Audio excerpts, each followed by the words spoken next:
sign, Capricorn, Taurus, and Virgo. Kumusta po kayo guys? Earth sign, maraming salamat po pala sa walang sawang pagsubaybay sa ating mga reading. And kung ikaw ay bago pa lang sa ating channel, so ayan guys, mag-subscribe na po kayo. And i-click mo na rin yung ating notification bell para lagi po kayo guys updated sa ating mga bagong upload. Tignan natin Earth sign, gabay kapalaran mo. Earth sign, Capricorn, Taurus, and Virgo. Gabay kapalaran po, Spirit Guide. So, Earth sign, meron tayong mercy. Mercy, charity, kindness, aid. Meron kang nararamdaman, pwedeng nagpapabigat sa kalooban mo. Nandun ka sa point, Earth sign, na parang gusto mo ng tulong. Okay, pwedeng open arms ka sa iba. Okay, para bang pag sila may problema, nandyan ka, tinutulungan mo sila, pinagtatakpan mo sila, kahit na may mali silang ginagawa. So, ikaw kasi guys, nakikita ko sa inyo ear sign tuloy, Earth sign, mabuting kaibigan ka talaga, or kapamilya. Pero ngayon guys, na meron kang pinagdadaanan, para bang wala ni isa nandyan.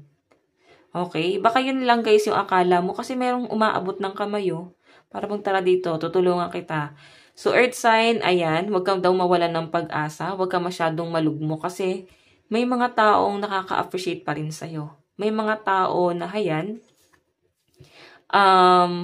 nakikita yung worth mo. Okay?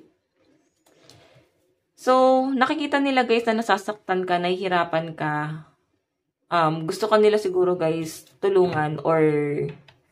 Ayan, kung paulit-ulit guys yung maling ginagawa mo, kung ikaw may maling ginagawa, no, wag mong hayaan na manawa yung mga taong tumutulong sa inyo. Pero kung sila naman to guys, kung ikaw naman yung tulong ng tulong, hindi nila guys napapansin na tumutulong ka sa kanila. So, paano pag ikaw yung nanawa? Pwedeng ikaw na itong mananawa dyan. Tignan natin.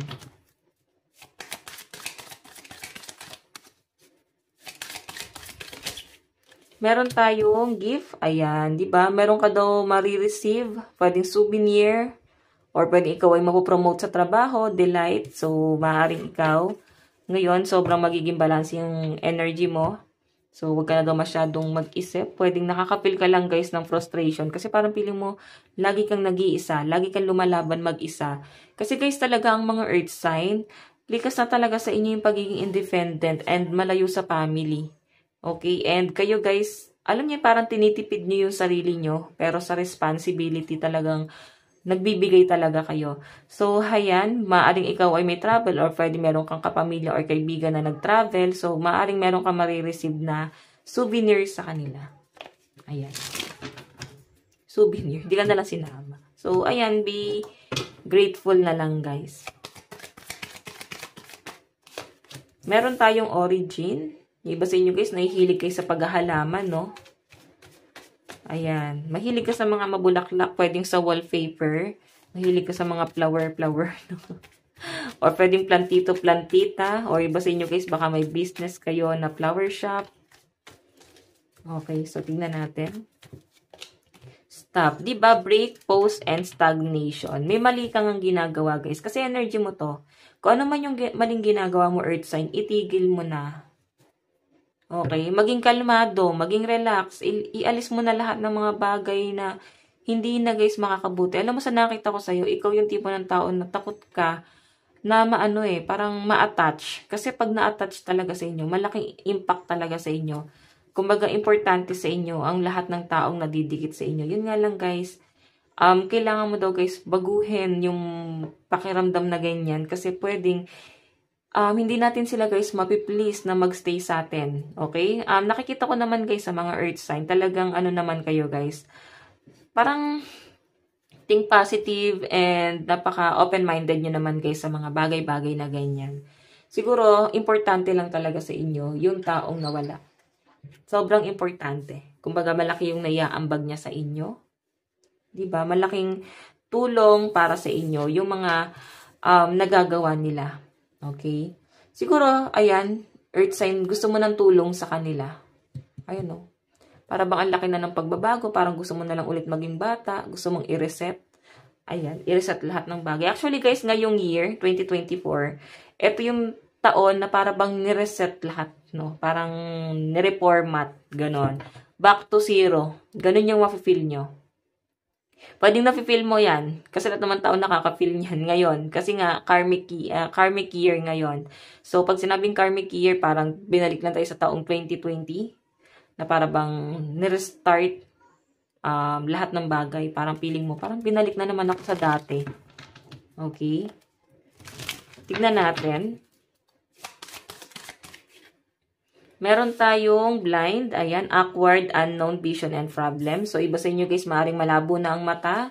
Nagkakaroon ng problema sa pagtingin sa malayo, no?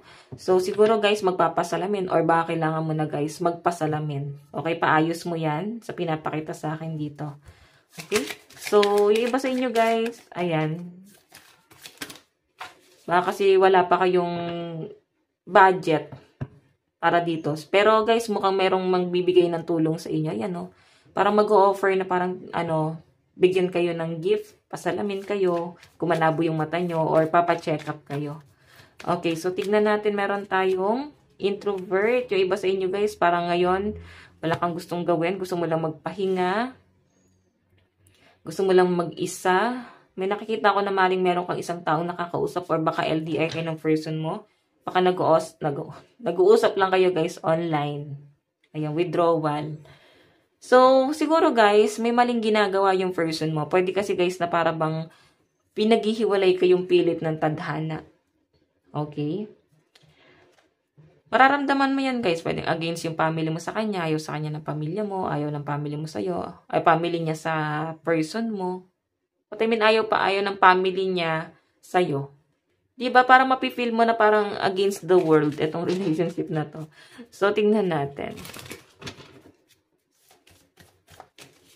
Meron tayong talk less, feel more. Yung iba sa inyo guys, parang wala kang ganong makipag-usap ngayon.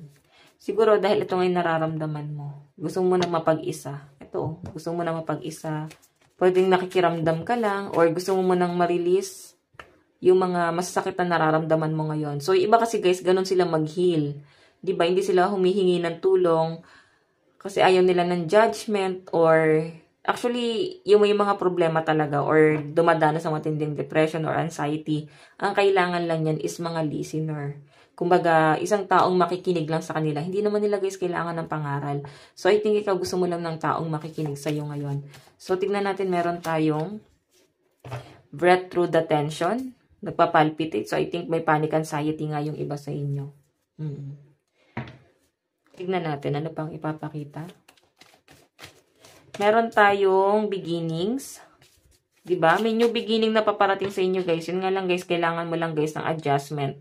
Meron kang kailangan i-release or meron kang kailangan i-sacrifice para pumasok yung magagandang blessing. So, kaya mo bang i-sacrifice? Harmony, yung iba sa inyo, guys, maaring ikaw ay na out of balance, kailangan mo ulit ng balance or ibalik mo yung dating ikaw. Pwedeng yung pagiging, yung inner child mo mismo yung nawawala sa inyo. So guys, ayan, nasabi ko na ba ang lucky number mo is 17, 36, 22, 12, 9, and 66. So maaaring ang kadil mo ngayon ay mga Pisces, Scorpio. Okay? So guys, ito lang po ang inyong reading. Hanggang sa muli. God bless and love you. Thank you.